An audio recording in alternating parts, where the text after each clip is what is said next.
Okie dokie. For this lesson, we're going to talk about why readers abandon books. So, why readers might stop reading books that they've started.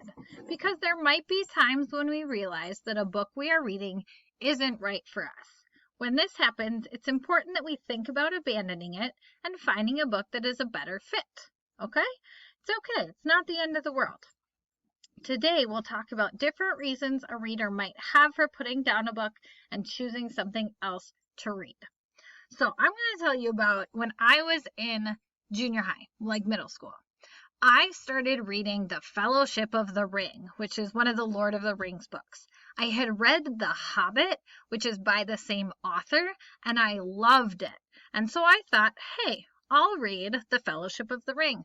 Perfect. Well, I started reading it and I just thought that this was not the book for me. It was boring, to be perfectly honest. It was so slow and so tedious, and I just was not into it. Okay, I thought it would be more fast-paced like The Hobbit. The characters sounded interesting. The plot sounded interesting. I picked it up and I felt like I knew enough of the words that it was a good fit, but it just didn't hold my attention. So I abandoned it. Eventually, years later, I came back to it, but for a while, I was done with it. So sometimes we come back to books we've abandoned, and sometimes we don't. We just realize, you know what? Not the book for me. And that's okay. It might not be, sometimes a book isn't what you thought it would be about. You don't want to stick with a book that doesn't interest you because you're not going to want to read it and then you're just not going to read anything. So better to abandon it and move on to a book that does actually interest you. Maybe it's an informational book and you know all the information in the book. You realize you're not learning anything new. All the words are familiar, you know the details, so it's not going to teach you anything new. So it's better to pick a different informational book. So here are some reasons why you might abandon a book. If it has characters or a plot that you don't like, or it's just too difficult to follow.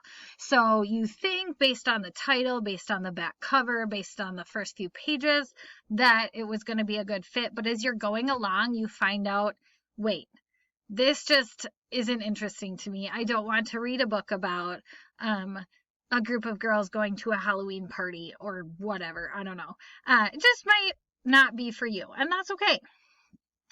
If it's informational and doesn't have the information that you're looking for, maybe you wanted to understand what snakes are like that live in India, but the book that you find really talks about snakes in North America, so the United States and Canada, Mexico. So it's not fitting like the animals you actually want to learn about. That's not going to be a good fit then. You're going to want to abandon it and find one that actually fits what you're looking for. Maybe it requires you to understand a lot about a topic. So maybe I pick up a book about airplane engines. Well, guess what? I don't know hardly anything about even car engines and how they work. So I probably am not going to understand a super detailed book about airplane engines. It's not going to be a good fit because I don't already know enough about it to get it.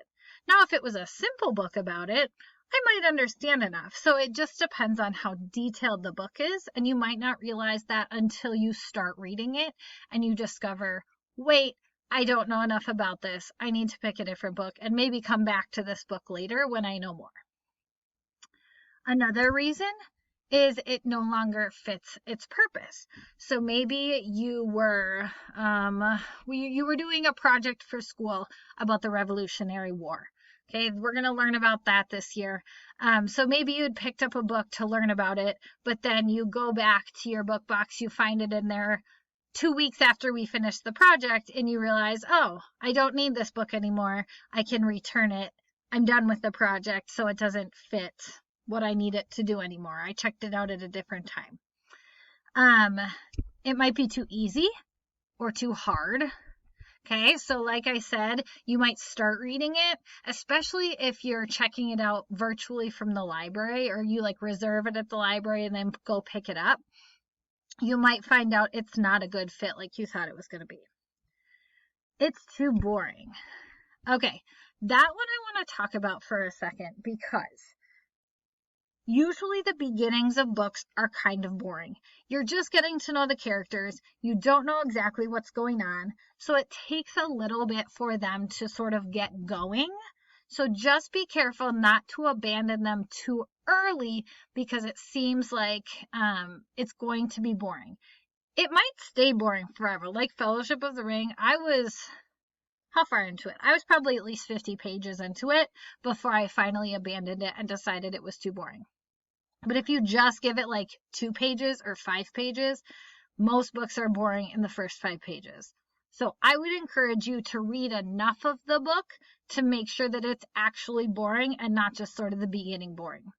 My friend Brittany, she always talks about this book where she was reading and it was not like super interesting. But she was like, I'll give it a little bit longer. And it was on page 50 that this dog in the story started to talk. Like you had no idea that this dog in the book could talk until page 50. So if she had abandoned it at page 20, she would never have known that there was a talking dog in the book. So just be careful. It's hard to know. It depends on how long the book is. I can't say a certain page number, but I would say at least 15 pages. And go at least 15 pages before you decide if it's too boring or not. And then last, it's not interesting. It's not written well. There's some books that just aren't for me. Like I said, if someone handed me a book about air horns, I had a student who loved air horns, which is cool. Like, I love that. Or trains or something. I'm super glad that people are interested in that. I'm just not interested in that. So I probably would start that, and then I might abandon it if I didn't think it was interesting after however many pages. So just know that it's okay if you start a book and abandon it, but don't continually abandon books. Because if you never finish a book, you're never going to get to have that fun of seeing how it resolves, see the problem and resolution, see how the characters figure things out. Finishing books matters. So it's okay to abandon some. Just try not to abandon them over and over and over, because then you'll never get to like the great part of figuring out how everything works together. It's sort of a balance, I guess. But it is okay to abandon them sometimes. So today for your assignment, you're going to make a Flipgrid video telling about a book that you abandoned and why. So hopefully you can think of one. It might have been a long time ago like mine, but just try to think of a book that you abandoned. Now, if you absolutely cannot think of one, try to maybe imagine a book that you would abandon. Like, if someone handed me a book about this topic, about scuba diving, about soccer, about how to create slime. I don't know. Maybe though you could say like, if someone gave me this book, I might abandon it because I don't think I'm interested or something like that. You never know. Books surprise you, but if you can't think of a book you have abandoned, try and think of a book that you might abandon based on the topic. Okay, good luck.